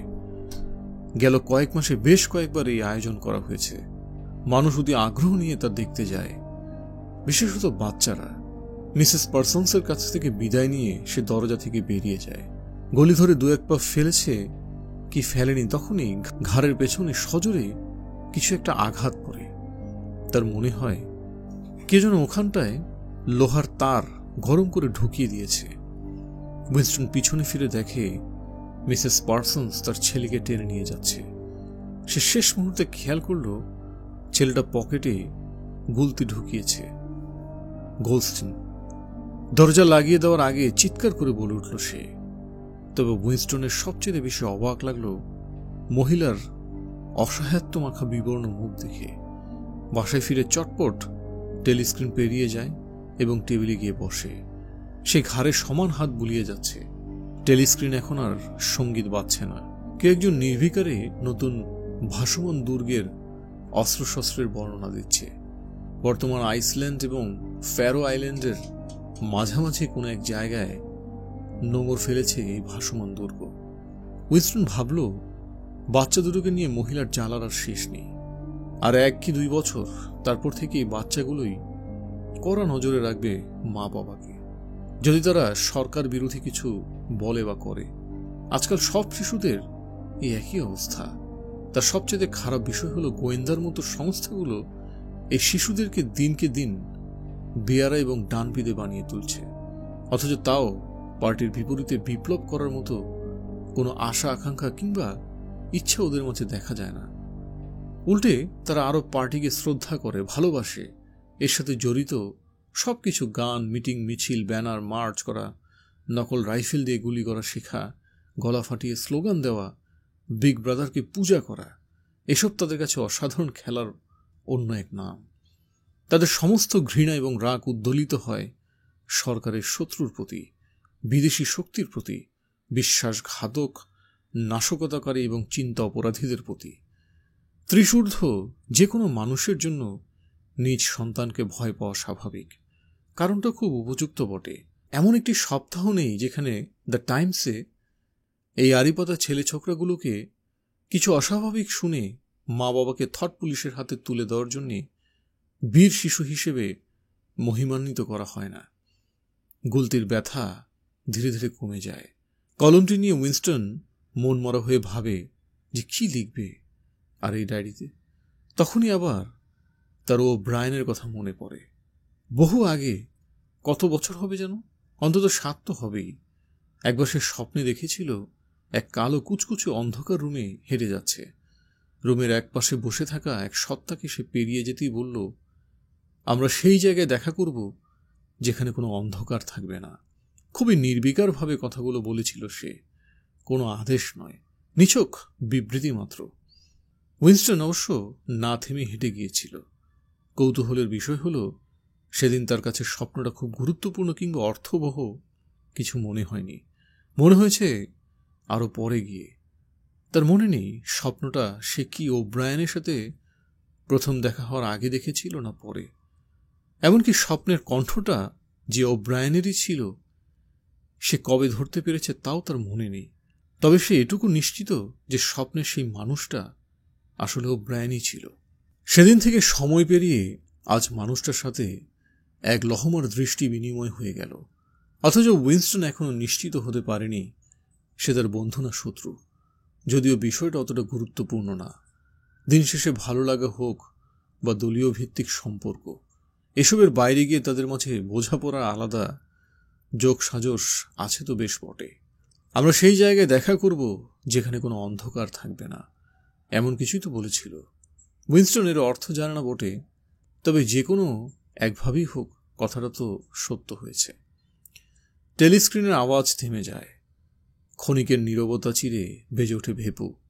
তারপর সেখান থেকে ফ্যাসফ্যাসে গলায় আওয়াজ ভেসে আসে, দৃষ্টি আকর্ষণ করছি, সবার দৃষ্টি আকর্ষণ করছি। মেলাবার সম্মুখ যুদ্ধ থেকে এইমাত্র একটি খবর এসেছে, দক্ষিণ ভারতে আমাদের বাহিনী জয়লাভ করেছে। আমি বলতে পারি যে এই খবর আমাদের যুদ্ধের সমাপ্তির কাছাকাছি নিয়ে আসতে পারে। উইনস্টন ভাবল, তাহলে আর ভালো খবর আসছে না, এবং হলো তাই। শত্রুপক্ষের বিস্ময়কর সংখ্যায় মৃত্যু এবং বন্দীদের সংখ্যা উল্লেখ করার পাশাপাশি এক ইউরোশীয় সেনাকে খতম করার গা গুলানো বর্ণনার পর তারা জানালো, আগামী সপ্তাহ থেকে চকলেটের রেশন 30 গ্রাম থেকে 20 গ্রাম করে দেওয়া হয়েছে।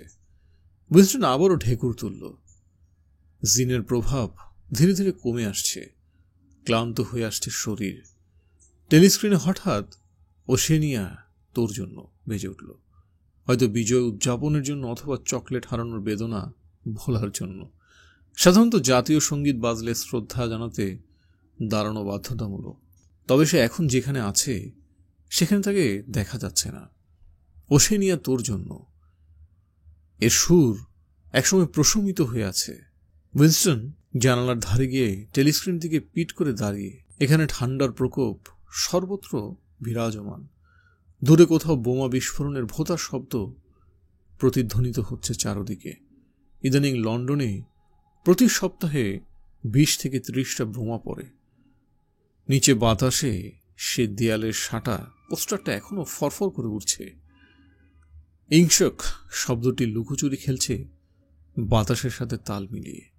ইংশকের পবিত্র সব নীতি, নিউ স্পিক, দ্বৈত চিন্তা, বিস্তৃত অতীত। তার মনে হলো সে বুঝি সমুদ্রতলে কোনো এক জঙ্গলে ঘুরে বেড়াচ্ছে, হারিয়ে গেছে দানবের দুনিয়ায়, যেখানে সে নিজে একটা দানব, সে একা।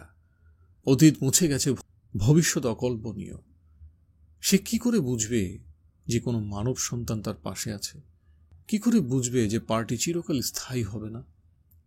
তারপর দুম করেই উত্তরের মতো তার মনে পড়ল সত্য মন্ত্রণালয়ের গায়ে লেখা সেই 3টি স্লোগান, যুদ্ধই শান্তি, স্বাধীনতাই দাসত্ব, অজ্ঞতাই শক্তি। উইনস্টন পকেট থেকে একটা 25 সেন্টের মুদ্রা বের। এরপর এরও এক পিঠে খোদাই করে লেখা স্লোগানগুলো, আর অন্য পিঠে বিগ ব্রাদারের চেহারা।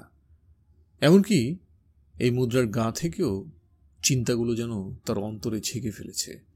এহেন সব মুদ্রা, স্ট্যাম্প, বইয়ের প্রচ্ছদ, ব্যানার, পোস্ট এবং সিগারেটের প্যাকেটে পর্যন্ত এই মুখটি বিরাজমান। কিছুই বাকি নেই, চোখগুলো হরদম তোমায় দেখছে। গলার আওয়াজ কড়া নেড়ে যাচ্ছে কর্ণকুহরে। ঘুমে থাকো বা জেগে, কাজ করো বা খাও, ঘরে থাকো বা বাইরে, গোসলে থাকো বা বিছানায়, কোথাও নিস্তার নেই। খুলির ভেতর কয়েক ঘন সেন্টিমিটারের জায়গাটা বাদে বাকি সবখানেই তারা সদা অধিষ্ঠিত। সূর্য এতক্ষণে পড়ে গেছে। সত্য মন্ত্রণালয়ের অসংখ্য জানালায় শার্সিতে এখন আর ঝলক পড়ছে না। দেখে মনে হচ্ছে গোটা দুর্গের গায়ে যেন এই জানালাগুলো হলো ছোট্ট ছোট্ট ছিদ্র। পিরামিডের কাঠামোটির দিকে চেয়ে তার বুকটা এইটুকু হয়ে যায়। এতই শক্ত এর গড়ন যে এর কিছুই করা সম্ভব না। হাজারো রকেট বোমা ছুড়ে দিলেও এটা বহাল তবিয়াতে টিকে থাকবে। উইনস্টন আবারও ভাবে, কার জন্য লিখবে এই ডায়েরি? ভবিষ্যতের জন্যে নাকি অতীতের জন্যে? এমন যুগের জন্য যা কেবল কাল্পনিক। তার সামনে তো ধ্বংস ছাড়া কিছুই নেই। ডায়েরিটা ছাই হয়ে যাবে, মুছে যাবে। একমাত্র থট পুলিশ অস্তিত্ব মুছে দিয়ে বিস্তৃত করার পূর্বে পড়বে তার লেখা। যখন তোমার কোনো অস্তিত্বই থাকবে না, কোনো টুকরো কাগজে অর্থহীন কোনো শব্দও থাকছে না, সেখানে ভবিষ্যতের কাছে আবেদন করা যায় বা কি করে? টেলিস্ক্রিন বলে ওঠে, সময় এখন 2টো। তাকে তার 10 মিনিটের মধ্যে বের হতে হবে, কাজে উপস্থিত হতে হবে 2:30টার ভেতরে। কৌতূহলজনকভাবে ঘণ্টার আওয়াজ তার মাঝে নতুন সাহসের জন্ম দেয়। সে একাকী এক প্রেত, যে বলে চলেছে এমন এক সত্যের কথা যা কেউ কখনো শুনবে না। তবু তার এই মিনমিন সত্য বচনে অন্তত মনের চিন্তাধারা চলমান থাকবে। কথাগুলো শুনে নয়, বরঞ্চ মানব ঐতিহ্য টিকে থাকে চিন্তা চেতনা সুস্থ রেখে। সে টেবিলে ফিরে গিয়ে দোয়াতে কলম চুবিয়ে দিল এবং লিখল, ভবিষ্যৎ কিংবা অতীতে এমন সময়কে যেখানে চিন্তামুক্ত, যেখানে মানুষ ভিন্ন হয়েও একাকী জীবন যাপন করে না। এমন এক সময়কে যেখানে সত্য বিরাজমান এবং যা কিছুই হয় অপরিবর্তনীয়। উর্দি শাসিত যুগ থেকে, নিঃসঙ্গতার যুগ থেকে, বিগ ব্রাদারের যুগ থেকে, দ্বৈত চিন্তার যুগ থেকে অভিবাদন জানাই। সহসা তার মনে হলো সে যেন মরে গেছে। হ্যাঁ, মরেই তো গেছে। তার মনে হলো এতক্ষণে এসে সে ভাবনা গোছাতে পারছে, সিদ্ধান্ত নিতে পারছে। কাজের ফলাফল আসলে কাজে নিহত। সে লিখল, চিন্তাপরাধের কারণে মৃত্যু হয় না, চিন্তাপরাধই হলো মৃত্যু। এখন যেহেতু সে নিজেকে মৃত ব্যক্তি হিসেবে মেনে নিয়েছে, অতএব এখন তাকে যথাসম্ভব টিকে থাকতে হবে। হাতের 2 আঙুলে কালি লেগে আছে। এই সামান্য বিষয়গুলো হয়তো এক ব্যক্তির জন্য কাল হয়ে দাঁড়াতে পারে। দেখা গেল মন্ত্রণালয়ের উপস্থিত সরকারের অন্ধভক্ত কেউ, বিশেষত স্বর্ণকেশী সেই মেয়ে কিংবা কল্পকাহিনী বিভাগের সে কৃষ্ণকেশী মেয়েটার মতো কেউ তার হাত থেকে ভাবতে শুরু করল, মধ্যাহ্নভোজের ছুটিতে এই লোক লেখালেখি কেন করছে? পুরনো আমলের কলম কেন ব্যবহার করছে? কি লিখছে এমন সব? তারপর তো সঠিক জায়গায় খবর পৌঁছাতে বাকি। সে গোসলখানায় গিয়ে গাঢ় বাদামি রঙের সাবান দিয়ে ভালো করে ঘষে মেজে হাত ধুতে লাগলো। এর খসখসে ভাবের কারণে হাতের কালিগুলো খুব সহজে উঠে যাওয়ার কথা। উইনস্টন দেরাজে ডায়েরিটি রেখে দিল। এভাবে এটা এখানে লুকানো তো অর্থহীন।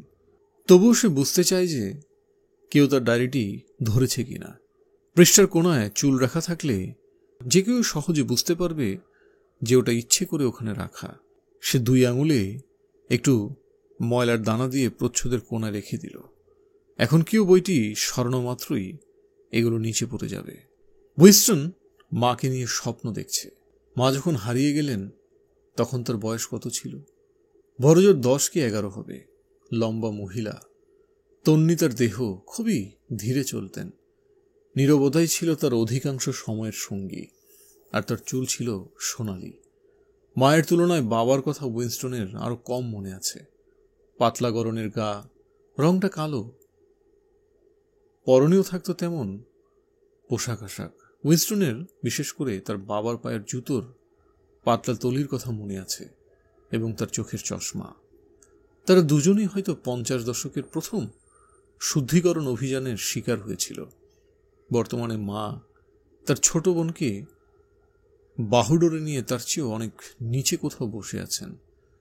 তার না বোনের কথা স্পষ্ট মনে নেই, শুধু এটুকু ছাড়া যে দেখতে এইটুকু একটা বাচ্চা, সদা সর্বদা নীরব, ডাগর ডাগর চোখে চারদিকে তাকিয়ে থাকে। দুজনেই তার দিকে তাকিয়ে আছে। তারা এখন মাটির নিচে, হয়তো কোনো কুয়ার তলায় কিংবা গভীর কবরে। তবে কি এমন একটা জায়গা যা তার চেয়ে অনেক নিচে এবং নিচে নেমেই চলেছে। তার একটি ডুবন্ত জাহাজের লাউঞ্জে বসে আছে। তারা তাকে দেখছে এবং সে তাদের, কিন্তু তারা ডুবে যাচ্ছে ধীরে ধীরে সবুজ নোংরা পানির নিচে, হয়তো হারিয়ে যাবে দৃষ্টিসীমা থেকে চিরতরে। একদিকে সে আলো বাতাসে দাঁড়িয়ে আছে, অন্যদিকে তাদের টেনে নিচ্ছে মৃত্যু। তারা সেখানে নিচে, কারণ সে এখানে উপরে। সেও জানে, তারাও জানে, সে তো তাদের চোখে দেখতে পাচ্ছে, অথচ তাদের চোখে বিন্দুমাত্র ঘৃণা নেই, আর না আছে হৃদয়ে। তারা জানে যে তার বেঁচে থাকা নিশ্চিত করতে তাদের মরতে হবে এবং এটা অনিবার্য। সে জানে না ঠিক কি ঘটেছে, তবে সে জানে স্বপ্নে তার জীবনের বদৌলতে জীবন বলিদান করেছে তার মা বোন, যা দেখে তো লাগে অতি সাধারণ, কিন্তু তার রেশ থেকে যায় ঘুম থেকে ওঠার পরও। স্বপ্নে যেসব সত্য ও ধারণা উন্মোচিত হয় ঘুম ভাঙার পর, তা খুব নতুন আর গুরুত্বপূর্ণ লাগে। ঠিক তেমনই এক গুরুত্বপূর্ণ কথা উইনস্টনের মনে পড়েছে। 30 বছর আগে তার মার মর্মান্তিক এবং দুঃখজনক মৃত্যুর কথা। এমন এক পরিণতি যা আজকাল অসম্ভব। উইনস্টনের মনে হলো এই হৃদয়গ্রাজী অনুভূতিও অতীতের, এমন এক সময়ের যখন মানুষের গোপনীয়তা রক্ষা হতো, যখন ভালোবাসা এবং বন্ধুত্ব ছিল অতি সাধারণ একটা বিষয়, যখন পরিবারের পাশে দাঁড়াতে কোনো প্রশ্ন করতে হতো না। মায়ের স্মৃতিগুলো তার বুকে আঁচড় কেটে যায়। মানুষটা তাকে ভালোবেসে মরে গেছেন এমন একটা সময় যখন সে এত ছোট্ট ছিল যে বিপরীতে ভালোবাসাও যে দিতে হয় তা জানত না। মানুষটা এমন এক বিশ্বাসের জন্য মারা গেছেন যা তার কাছে ছিল অতি গোপনীয় এবং অবিকৃত। এমন কিছু সে আজকাল দেখতে পায় না। এখন চারদিকে শুধু ভয়, ঘৃণা এবং যন্ত্রণা, কিন্তু আবেগের প্রতি নেই কোনো মর্যাদা, না আছে গভীর এবং জটিল কোনো দুঃখবোধ। অথচ এর সবটুকুই সে তার মা বোনের চোখে খুঁজে পাচ্ছে, সেই চোখে যা হারিয়ে যাচ্ছে শ্যামল জলরাশির নিচে, অতলে, গভীরে। সহসা উইনস্টন নিজেকে কোনো চারণভূমিতে আবিষ্কার করল।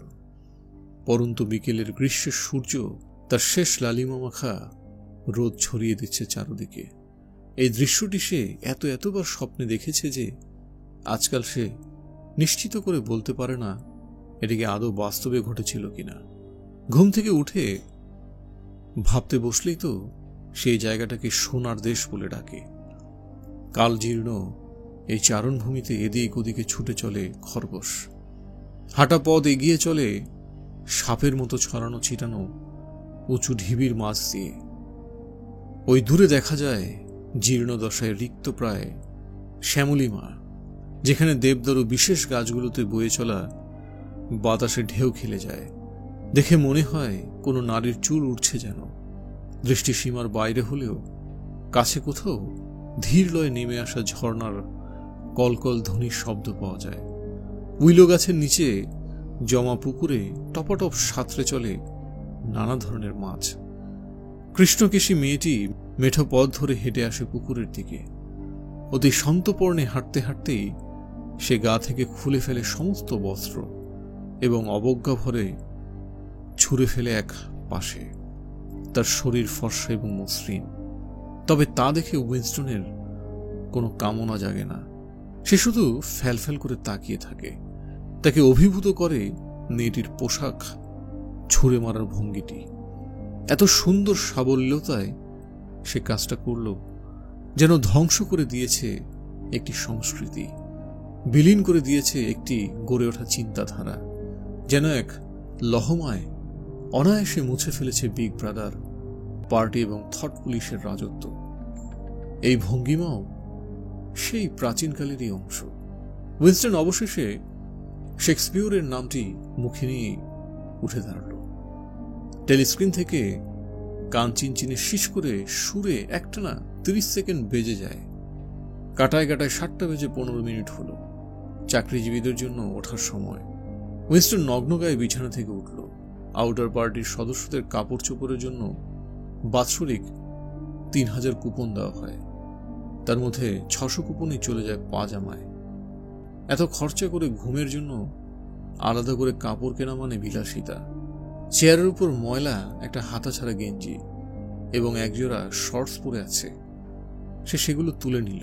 আর 3 মিনিটের মধ্যে শারীরিক কসরত কর্মসূচি শুরু হবে।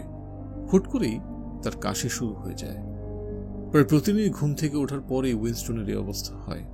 কাশতে কাশতে ফুসফুসটা এত খালি হয়ে যায় যে তাকে শুয়ে পড়তে হয়।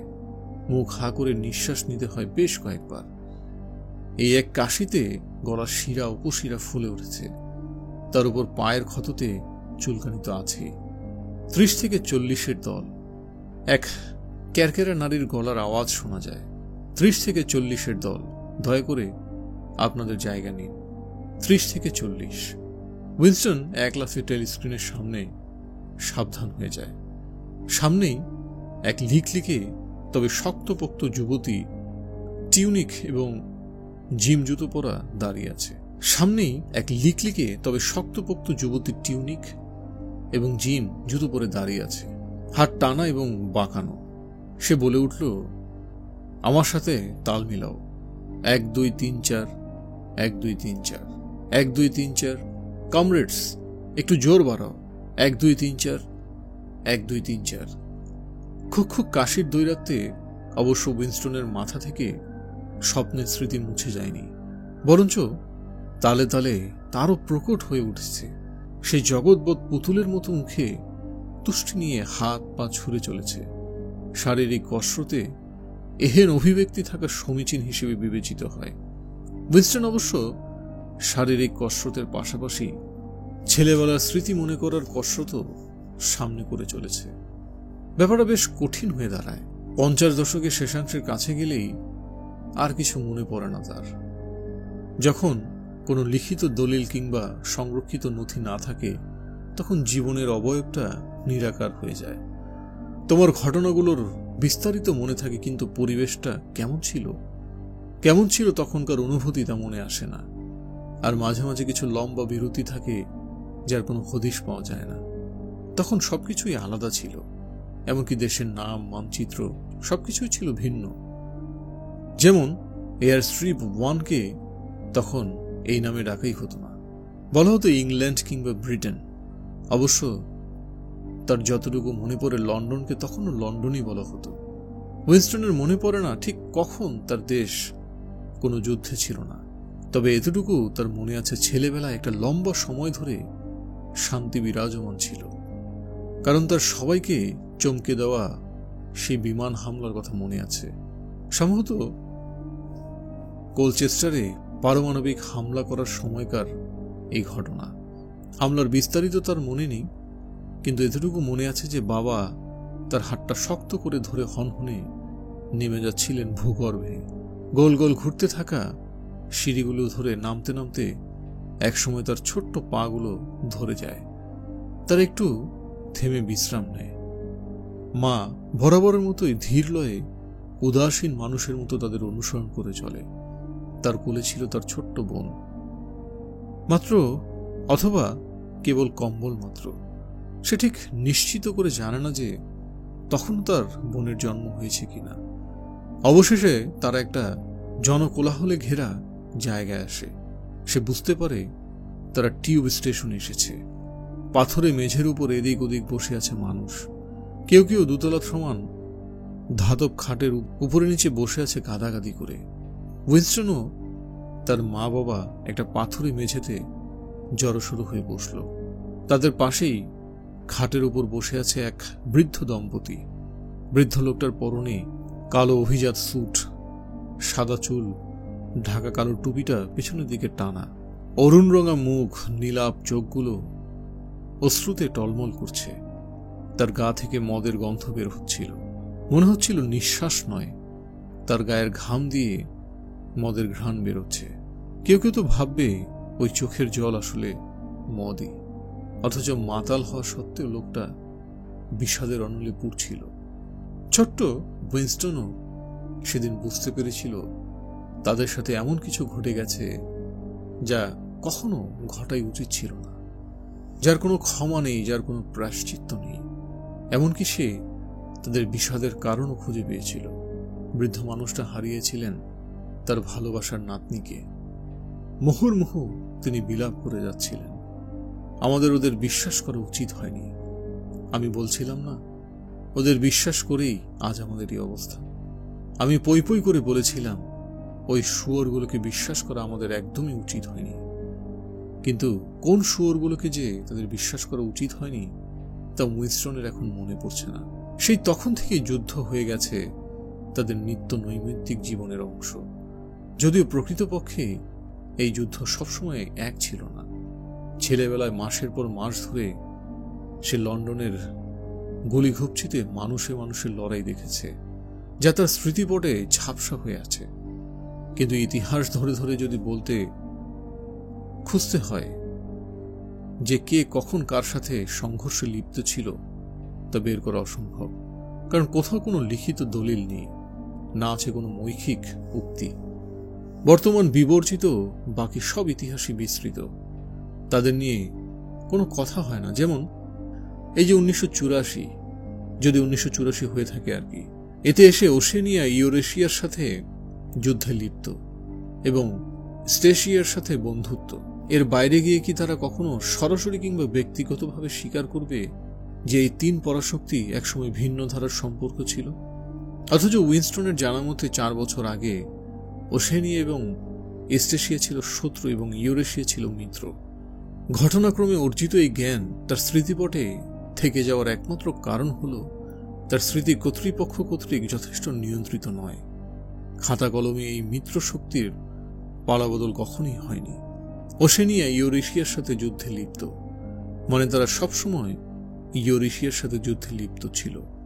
বর্তমান শত্রু মানে তারা সদা সর্বদা মন্দের প্রতিনিধিত্ব করে, অর্থাৎ তাদের সাথে না কখনো ভবিষ্যতের সমঝোতা সম্ভব, না কখনো অতীতে তা হয়েছিল।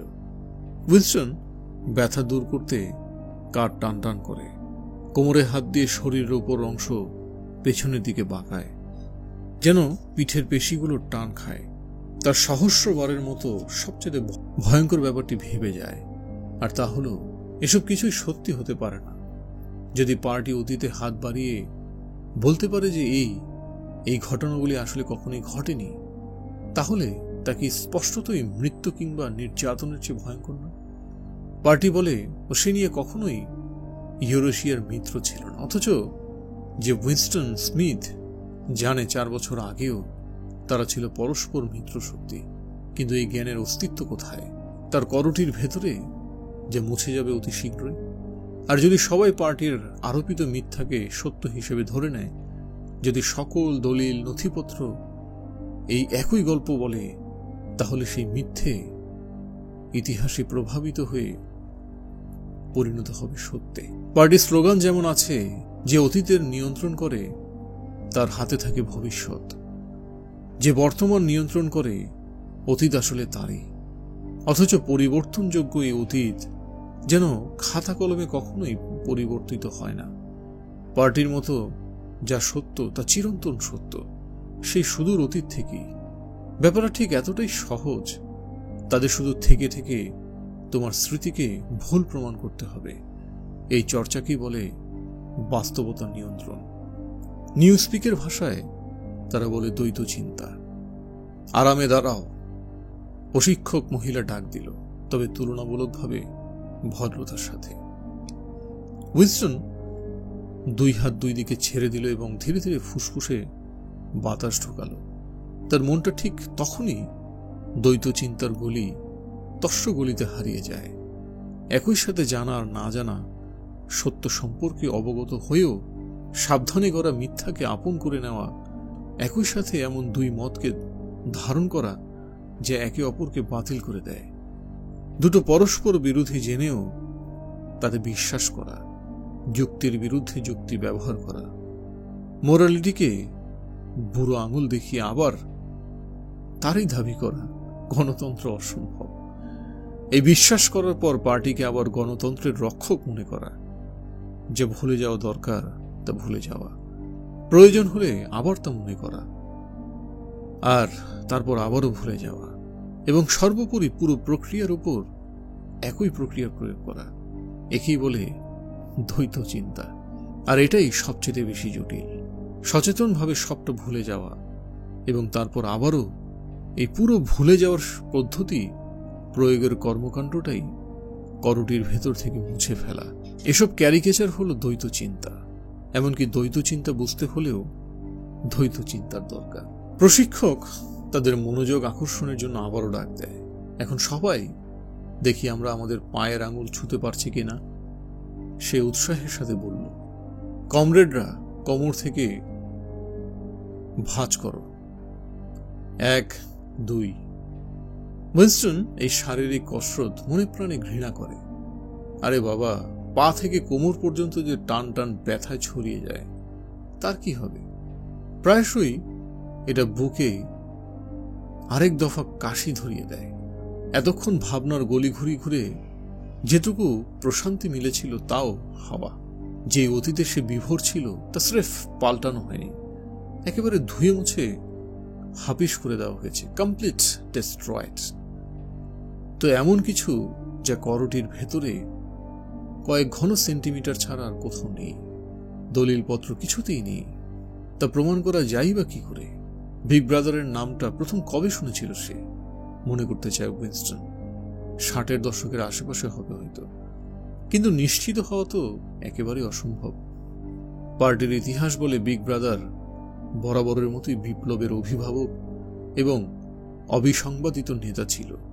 সেই প্রথম থেকে তার বীরত্ব গাথা ইতিহাসের পথ ধরে যেতে যেতে পিছিয়ে গেছে সেই 40 ছাড়িয়ে 30 দশক পর্যন্ত, যখন পুঁজিবাদী সমাজের সিলিন্ডার আকৃতির টুপি চাপিয়ে মোটর গাড়ি কিংবা কাচের জানালাযুক্ত ঘোড়া গাড়ি হাঁকিয়ে দাপিয়ে বেড়াত লন্ডনের সমস্ত রাস্তা। এই কথিত কল্পকাহিনী কতটুকু সত্য আর কতটুকু আবিষ্কৃত তা উইনস্টন জানে না। উইনস্টন এও জানে না যে পার্টি সর্বপ্রথম রাজনৈতিক পটভূমিতে এসেছিলই বা কবে। তার মনে হয় না 1960-এর আগে সে ইংশক শব্দটি শুনেছে। তবে হতে পারে ওল্ড স্পিকের ভাষায় ইংরেজি সমাজতন্ত্রবাদ নামে এটি অনেক আগে থেকেই সকলের মাঝে প্রচলিত ছিল। সবকিছুই কেমন যেন ধূম্রজালে মিলিয়ে গেছে। কখনো সখনো কিছু মিথ্যে অবশ্য একদম আঙুল দিয়ে ধরা যায়। এই যেমন পার্টির লোকেরা বলে তারাই আবিষ্কার করেছে বিমানযান নামের এই যানবাহনটি, অথচ উইনস্টনের স্পষ্ট মনে আছে ছোটবেলায় দেখা সব উড়োজাহাজগুলোর কথা। কিন্তু তুমি চাইলেই কিছু প্রমাণ করতে পারবে না। কোনো প্রমাণ নেই যে গোটা জীবনে সে একবার ইতিহাসকে বিকৃত করার একটি প্রামাণ্য দলিল হাতে পেয়েছিল। আর তখন স্মিথ স্ক্রিন থেকে চিনচিনে কণ্ঠস্বরে মহিলা ডাক দিল, 6079 স্মিথ ডব্লিউ। হ্যাঁ, তুমি দয়া করে আরো নিচে ঝুঁকো, এর চেয়ে ভালো করতে পারো তুমি। তুমি চেষ্টা করছো না, আরো নিচে। এবার ঠিক আছে কমরেড, এখন সবাই আরামে দাঁড়াও আর আমাকে দেখো। উইনস্টনের আপাদমস্তক দেহে দুম করে ঘাম ছাড়ে, আর চেহারা যদিও বরাবরের মতোই দুর্বোধ্য। কখনো হতাশা দেখানো যাবে না, কখনো বিরক্তি দেখানো যাবে না। চোখে সামান্য অগ্নিশিখাতেও ধরা খাওয়ার সম্ভাবনা আছে। সে দাঁড়িয়ে দাঁড়িয়ে দেখে প্রশিক্ষক মহিলা 2 হাত মাথার উপর তুলছে এবং ঠিক সুন্দর বলা যায় না, তবে অতি সন্তর্পণে এবং দক্ষতার সাথে নিচু হতে তার পায়ের আঙ্গুলগুলোকে হাতের আঙুল মাথা দিয়ে ছুঁইছে। তবে অতি সন্তর্পণে এবং দক্ষতার সাথে নিচু হয়ে তার পায়ের আঙুলগুলো হাতের আঙুল মাথা দিয়ে ছুঁইছে। দেখেছ কমরেডরা, এভাবেই করতে হবে। আমাকে আবারও দেখো, আমার বয়স 39, আমি 4 সন্তানের মা। এখন দেখো। সে আবারও ঝুঁকল। দেখেছ, আমার হাঁটু কিন্তু ভাঁজ হচ্ছে না। চাইলে তুমিও করতে পারো। সে উঠে দাঁড়িয়ে বলে চলল, আর 45-এর নিচে সবাই পায়ের আঙুল হাঁটু না ভেঙেই ধরতে পারার কথা। আমাদের সবার কিন্তু সম্মুখ যুদ্ধে অংশগ্রহণের সুযোগ নেই, কিন্তু আমরা অন্তরে ফিট থাকতে পারি তো। মেলাবার সম্মুখ যুদ্ধে আমাদের ছেলেদের কথা ভাবো, ভাসমান দুর্গে নাবিকদের কথা ভাবো, শুধু ভাবো যে তাদের কি করতে হচ্ছে। এখন আবার চেষ্টা করো, এই তো হচ্ছে কমরেড, আগের চেয়ে ভালো হচ্ছে। মহিলা এভাবে উইনস্টনকে উৎসাহ দিয়ে যায় এবং প্রাণপণ চেষ্টায় সে হাঁটু না ভেঙে আঙুলের মাথা ছুঁতে সক্ষম হয়। গত কয়েক বছর এই প্রথমবার সেই কাজে সফল হল। বাংলা জংশন চ্যানেলটি ঘুরে আসতে পারে, চ্যানেলটি সাবস্ক্রাইব করতে পারে। বাংলা জংশন চ্যানেলটি সব ধরনের নন ফিকশন, ইতিহাস, ফিলোসফি, রাজনীতি, বিশ্ব রাজনীতি সহ সব ধরনের প্রবন্ধ নিয়ে কাজ করবে। বিষয়ভিত্তিক বিষয়ে আপনাদের পছন্দ বা চাহিদার কথা আমাদের জানাতে পারেন। ধন্যবাদ।